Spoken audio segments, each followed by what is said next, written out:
ఇది చాలా విశేషమైనటువంటి క్షేత్రం, కాశ్మీర్ క్షేత్రం. శ్రీ శంకర భగవత్పాదులు వారు మనకి చెప్పిన విధంగా అహం బ్రహ్మాస్మి అనే ద్వారము, అలాగే తత్వమసి ఇంకొక ద్వారం, అయమాత్మ బ్రహ్మ,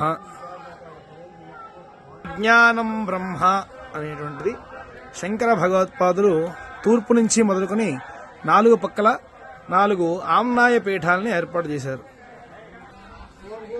పాకిస్తాన్ ఆక్రమిత కాశ్మీర్ నుంచి కొన్ని రాళ్లని తీసుకొచ్చి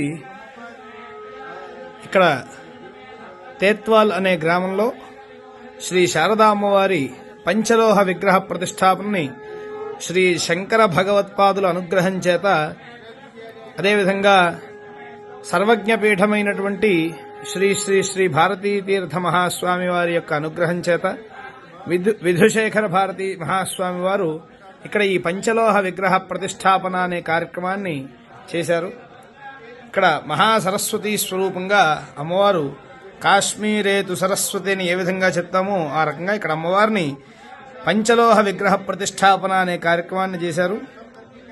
ప్రసన్నతాం సమాం బుద్ధిం విశదాం పాండితీం శుభాం విద్యావృద్ధిం సదా దద్యాత్ కాశ్మీరేషు సరస్వతి అని శాస్త్రములు ఏ విధంగా అయితే చెప్తున్నాయో ఇక్కడ ఆ విధంగా ఇక్కడ మహాసరస్వతి అమ్మవారిని పాకిస్తాన్ ఆక్రమిత కాశ్మీర్లో అక్కడి నుంచి కొన్ని శిలలు అవన్నీ తెప్పించి ఇక్కడ విగ్రహ ప్రతిష్టాపన అనేటువంటిది శ్రీ శంకర భగవత్పాదుల యొక్క అనుగ్రహం చేత జరిగింది.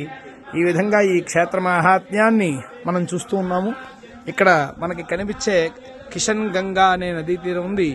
ఆ నదీ తీరానికి అవతలంతా కూడా పాకిస్తాన్ ఆక్రమిత కాశ్మీర్, మనం యువతల ఒడ్డంతా కూడా మన సనాతన ధర్మం వర్ధిల్లేటువంటి భారతదేశంలో మనం ఉన్నాం. గర్వించదగ్గ విషయం, ఈ పరిపాలనలో ఇంత గొప్ప క్షేత్రాన్ని మనం చూడగలుగుతూ ఉన్నాం. ప్రతి భారతీయుడు కూడా ఈ పాకిస్తాన్ ఆక్రమిత కాశ్మీర్కి యువతల ఉన్నటువంటి ఈ తేత్తుల్ అనేటువంటి గ్రామం, అక్కడ ఉన్నటువంటి సరస్వతి అమ్మవారి క్షేత్రాన్ని మనం సందర్శిస్తూ ఉన్నాము. అందరం కూడా ఆ అమ్మవారి యొక్క పరిపూర్ణ అనుగ్రహాన్ని అందరూ కూడా పొంది లోకమంతా సుభిక్షంగా ఉండాలని విశ్వసిస్తూ ఉన్నాం.